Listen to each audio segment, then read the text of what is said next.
নিজে নিজে রেডি হয়েছে। গুড মর্নিং এভরিওয়ান, সবাই কেমন আছো? আশা করছি সবাই খুব ভালো আছো, সুস্থ আছো। আমার নতুন আরও একটা ব্লগে তোমাদের সবাইকে ওয়েলকাম জানাচ্ছি। প্রত্যেক দিনের তুলনায় আজকে শরীরটা ভীষণ ভীষণ খারাপ, কিন্তু কিচ্ছু করার নেই, টুকটাক কাজগুলো সারতেই হবে।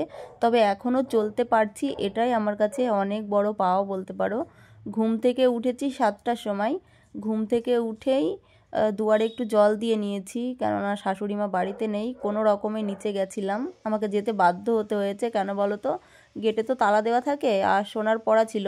বরকে একবার বললাম যে তুমি যাও না, একটু দুয়ারে জল দিয়ে গেটের তালাটা খুলে দিয়ে এসো, কিন্তু বর বলল আমি উঠতে পারছি না।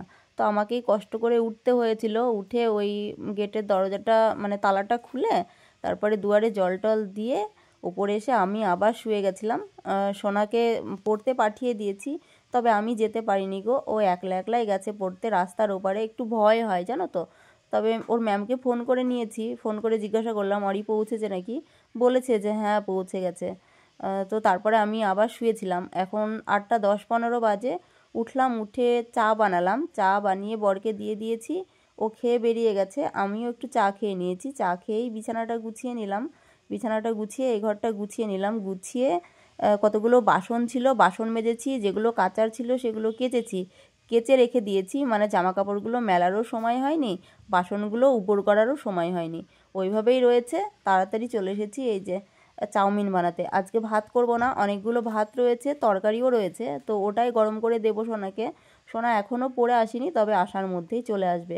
9:15 বাজতেই চললো, ও এসেই হুটোপাটা করবে। বলে গেছে যে মা চাউমিন নিয়ে যাবো, তুমি চাউমিনটা রেডি করে দিও। তো ওই জন্যই আর কি চাউমিন করছি। বলতে বলতে দেখো আমার চাউমিন কিন্তু রেডি হয়ে গেছে, আর ওকে টিফিন কোটোতে দিয়েও দিয়েছি। সোনা চলে এসেছে, বাট আজকে অনেক শীত পড়েছে, ওই জন্য বললাম স্নান করতে হবে না, স্নান না করেই ও রেডি হয়েছে। তোমাদের তো বললাম কালকের অনেকগুলো ভাত ছিল, তো সেই ভাতগুলোই গরম করলাম। আর ভাতের মধ্যে কালকে যে আলুটা দিয়েছিলাম, সেই আলুটা মেখে ওকে কিন্তু দেওয়া হয়নি। মানে ফ্যান ভাত খেয়ে ও চলে গেছিলো, আলুটা ভাতের মধ্যেই ছিল। সারাদিনে আর আলুটা মেখে খাওয়াও হয়নি, যেহেতু মাছের ঝোল করেছিলাম, পালং শাক করেছিলাম, ওটা দিয়েই হয়ে যায়। কি বলো তো, সোনা স্কুলে বেরিয়ে যায় তো তারপরে খাওয়ার আর কোনো ঠিক ঠিকানা থাকে না। আগে সোনা খেতো, তখন আমিও বসে খেয়ে নিতাম, এখন আর সেটা হয়ে ওঠে না। মানে সোনা যখন স্কুলে বেরিয়ে যায় তখন হয়তো সোনার সাথে ওই এক গাল দুগাল খেয়ে নিই, খাওয়ার পরে সকালে যা ওষুধ থাকে ওষুধগুলো খেয়ে নিই, খেয়ে তারপরে আবার যা কাজ থাকে সেগুলো সেরে রান্না বসিয়ে দিই। রান্না বান্না কমপ্লিট করে, রান্নার পরে জানোই তো অনেকগুলো কাজ থাকে, সেগুলো সারতে হয়, সেরে স্নান করে উঠি। স্নান করে উঠতে উঠতেই কোনো দিন স্নান করার আগেই বর খেতে চলে আসে, আবার কোনো দিন স্নান করে উঠি তখন খেতে আসে।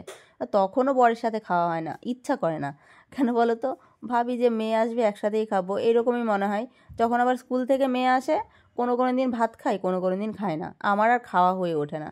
আবার সেই রাতের বেলা খাই, তবে সন্ধ্যাবেলা একটু খিদে পায়, তখন হয়তো হালকা কিছু খাবার খাই, কোনো দিন খাই কোনো দিন খায় না।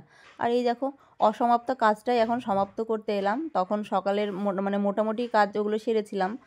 বাসনগুলো মেজে রেখেছিলাম, ওগুলো আর উবুর দিতে পারিনি। আর এই যে জামা কাপড় কেচে রেখেছিলাম, ওগুলোও আমি মেলে দিতে পারিনি। মানে গা ধুয়ে উঠেই ওইদিকে চাউমিন বানাতে চলে গেছিলাম। তো সেগুলোই এখন একটু মেলে দিচ্ছি। আর কি হাওয়া দিচ্ছে বলো, এমনিতেই ব্যথা বেড়েছে, তার উপরে যদি এত হাওয়া দেয় কি করে হবে কি আমি বুঝতে পারছি না। আবার রান্নার দিকে যেতে হবে, দেখি রান্নাটা সেরে নেব। কি রান্না করব এখনও ডিসিশান ফিক্সড হয়নি, কেননা বাজার করে দিয়ে গেছে বর, তবে বাজারটা না দেখা হয়নি কি এনেছে। মানে জামা কাপড়গুলো মেলে দিয়ে দেখবো বাজার থেকে কি এনেছে, তারপরে ডিসিশান ফিক্সড হবে। তো বাজার আমি দেখে নিয়েছি, ফুলকপি এনেছে, তবে ফুলকপি আজকে করব না। ফুলকপি, সিম, বেগুন এগুলো এনেছে, তো ওগুলো থাক, ওগুলো এখন করছি না। আরও বতর শাক এনেছে, বতর শাকটা করব। আর এটা নাকি দেশি রুই বলছে, দেশি কাতলা। তো আমার তো মনে হয় না, মানে আমি তো ঠিকঠাক মাছ চিনি না, তবে বরকে জিজ্ঞাসা করেছিলাম, মানে ফোন করেছিলাম, ফোন করে বলছিলাম যে এগুলো কী মাছ গো, দিয়ে ও বলছিল যে এগুলো দেশি কাতলা। তো দেখা যাক রান্না বান্না করে কেমন টেস্ট হবে বলতে পারছি না। তো মাছটা আগে ধুয়ে নিচ্ছি, ভাত অলরেডি বসিয়ে দিয়েছি, ভাতটা হচ্ছে। ভাতটা ওইদিকে হতে হতে এদিকে আমি সমস্ত কিছু কেটে বেছে বাটনা করে রেডি করে নেব, তাহলে তাড়াতাড়ি হয়ে যাবে, তাই না? তবুও রান্না করতে গেলে এখন যেন একটু বেশিই সময় লাগে, আগে তো এত সময় লাগতো না, এখন সময় লেগে যায়। মানে আমি পেরে উঠি না বলে নাকি জানি না, আগে সমস্ত কাজবাজ সেরে রান্না মানে স্নান টান করে তারপরে রান্নার দিকে যেতাম। দুপুর 1টার মধ্যে রান্না কমপ্লিট হয়ে যেত, কোনো কোনো দিন রান্না কমপ্লিট করে আবার রান্নার পরে যা সমস্ত কাজ থাকতো সেগুলোও সেরে নিতাম। কিন্তু এখন রান্না করে উঠতে উঠতেই 12:30 একটা বেজে যাচ্ছে। রান্নার পরে কাজ বাজ সেরে স্নান করতে গেলেই দেখছি 3টে বেজে যাচ্ছে। আজকে মনে হয় না আমি স্নান করতে পারবো না। ব্যথা তো প্রচুর পরিমাণে বেড়েছে, সাথে আবার যন্ত্রণাটাও করছে। তার উপরে যা হাওয়া দিচ্ছে, মনে হয় না স্নান করতে পারবো। তবে দেখা যাক, রান্না বান্না তো কমপ্লিট করে উঠি, তারপরে ভাবনা চিন্তা করা যাবে আদৌ আজকে স্নান করতে পারবো কি। মানে হাওয়া দিচ্ছে, তার উপর আবার রোদটাও ঠিকঠাক ওঠেনি। রোদটা যদি আবার ক্লিয়ারলি উঠতো তাহলে একটা মানে ভাবনা চিন্তা করা যেত। কি আর করা যাবে বুঝতে পারছি না। মাছ ভাজা বসিয়ে দিয়েছি, এদিকে মাছের আলুও কেটে নিয়েছি। তো চলো আগে মাছের ঝোলটা রান্না করে নিই আমি, তারপরে শাক করব। ভাত নামিয়ে মাছ ভেজে মাছের ঝোলটা প্রায় রেডি হয়ে এসেছে। ওইদিকে বোতর শাক বেছে ধুয়ে কেটে রেডি করে নিয়েছি। মাছের ঝোলটা নামিয়ে শাকটা করব, তাহলেই রান্না কমপ্লিট হয়ে যায়। ফাইনালি রান্নাটা কমপ্লিট করেছি। এবারে রান্নার পরে জানোই তো অনেকগুলো কাজ রয়েছে, সেগুলো সারতে পারবো কিনা জানি না, কেননা এত ব্যথা করছে আর এত যন্ত্রণা করছে। আমি যে কোনো রকমে রান্নাটা কমপ্লিট করতে পেরেছি, এটাই আমার কাছে অনেক, জানো তো। এখন ঘড়িতে সময় হচ্ছে রাত্রি 7:45, আর এখন আমি খাচ্ছি মোমো। মোমোটা কোথায় পেলাম বলো তো? বর গেছিল কৃষ্ণনগরে। তোমাদের তো সেদিন বলছিলাম লাইভে যে কম্পিউটারের এসএসডি নামক কিছু একটা যন্ত্র খারাপ হয়ে গেছে, তো ওটাই সারাতে দিতে গেছিলো কৃষ্ণনগরে। মানে আমার মেয়ে যেই শুনেছে যে ওর বাবা কৃষ্ণনগরে গেছে, ফোন করেই অমনি বলেছে যে কৃষ্ণনগর থেকে মোমো নিয়ে আসবে। তো সেটাই এনেছে। মেয়ে দুটো খেলো, আমাদের দুটো দিয়েছে, আমাকে একটা ওর বাবাকে একটা। ওর বাবাকে একটা খাইয়ে দিলাম, আর আমি এই যে একটা খাচ্ছি। সেই যে দুপুরে রান্নাবান্না করেছি, রান্নাবান্না করে সমস্ত বাসনপত্র ওইভাবেই পড়ে রয়েছে। আজকে বাসি ঘরটা আমি ঝাড় দিতে পারিনি। ওই যে সকালবেলা উঠে দুয়ারে একটু জল দিয়েছিলাম, মানে নিচে গেছিলাম, ওখানে একটু জল দিয়ে এসেছিলাম, আর ঘরের দুয়ারে একটু জল দিয়েছিলাম। ওটাতেই আজকে মানে কাজ সমাপ্ত, আর কোনো কিছু করতে পারিনি। তারপরে মেয়েকে তো বের করে দিলাম স্কুলে। স্কুলে যাওয়ার আগেই যা কষ্ট করে ওই বাসনগুলো মেজেছিলাম, আর 2-4টে জামা কাপড় ছিল, ওগুলোই ধুয়ে দিয়েছিলাম। তারপরে স্কুলে বেরিয়ে যাওয়ার পরে কোনো রকমের রান্নাটাই কমপ্লিট করেছি। রান্নার পরে আর কোনো কাজই করতে পারিনি, সমস্ত কাজই ছড়িয়ে ছিটিয়ে ছিল। আমি সেই যে শুয়েছি আর উঠতেই পারছিলাম না, মানে উঠে বসতেই পারছিলাম না, এমন অবস্থা। তারপরে মেয়ে স্কুল থেকে এলো, মানে আমি সোনাকে বললাম যে মানে একটা যন্ত্রণার ঔষধ আছে যেটা সপ্তাহে একদিনই খাওয়া যাবে, তার বেশি খাওয়া যাবে না। কিন্তু আমি অসহ্য ব্যথা যন্ত্রণার জন্য মানে সপ্তাহে 2 দিন হয়ে গেল, একদিন খেয়েছিলাম, আজকে আবার একটা খেলাম। খাওয়ার পরে হালকা একটু মানে যন্ত্রণাটা আর ব্যথাটা কমেছিল। তারপরে একটা বাড়িতে গেছিলাম, যেখানে আমাকে আজকে যেতেই হতো, না গেলেই নয়।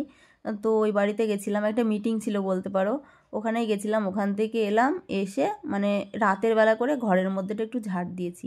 আর 2-1টা বাসন ছিল, মানে রান্নার পরে যে বাসনগুলো ছিল সেই বাসনগুলো বেসিনের মধ্যে মাজলাম, মেজে ওই যে একটু ব্যথাটা কমেছে, তো ওই জন্য বসে বসে একটু লাইভ করছিলাম। লাইভটা করে মানে ফেসবুক লাইভ লাইভ করে তারপরে এই যে বসেই রয়েছি, আর শুতে পারছি না, শুতে ভীষণ ভয় লাগছে। একবার যদি শুয়ে পড়ি, উঠতে যদি না পারি, ওই জন্য বসেই ছিলাম। তার মধ্যে দেখছি বর এলো বাড়িতে মোমো হাতে করে, সেই মোমোই আর কি খাচ্ছিলাম, আর একটু বরের সাথে আড্ডা দিচ্ছিলাম। যাই হোক, এই তো হচ্ছে ব্যাপার। আবার রাতে খাওয়া রয়েছে, খেতে হবে। মেয়ে স্কুল থেকে বিকেলে এসেছে, এসেই ও নিজে হাতে ভাত তুলে নিয়ে খেয়েছে। ওকে আর ভাত বেড়ে দিতে পারিনি, তবে রাতের বেলাটা ভাত বেড়ে দিতেই হবে।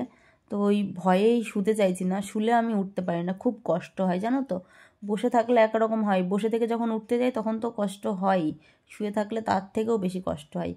তো ওই জন্য আর রাতের বেলায় মানে তখন মোমো টোমো খেয়ে শুইনি, একেবারে ভাত গরম করতে চলে এসেছি। এখন ওই 9:45 মতো বাজে, ভাত তরকারি গরম করে নেব। এবার 2-3বার রান্না করা তো আমার পক্ষে সম্ভব নয় না, মানে কোনো রকমে একবার রান্না করে হয়তো ওই 2বার আমি খেয়ে নিই, এরকমই হয়। তো কোনো দিন আবার করতেও হয়, কিছু করার থাকে না। তবে আজকের পরিস্থিতিটা আমার খুব খারাপ ছিল, সেটা বলার মতো না।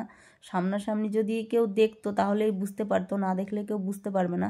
মানে ওই যে বেশি পাওয়ারের ব্যথা যন্ত্রণার ওষুধটা খেয়েই কোনো রকমে একটু চলে ফিরে বেড়াচ্ছি, তা না হলে আজকে কিন্তু আমাকে আর বিছানা থেকে উঠতে হতো না। মানে যখন ব্যথা যন্ত্রণা শুরু হয় না, তখন চোখের জল আপনা আপনিই ঝরতে থাকে, মানে অবস্থা পুরো খারাপ হয়ে যায়।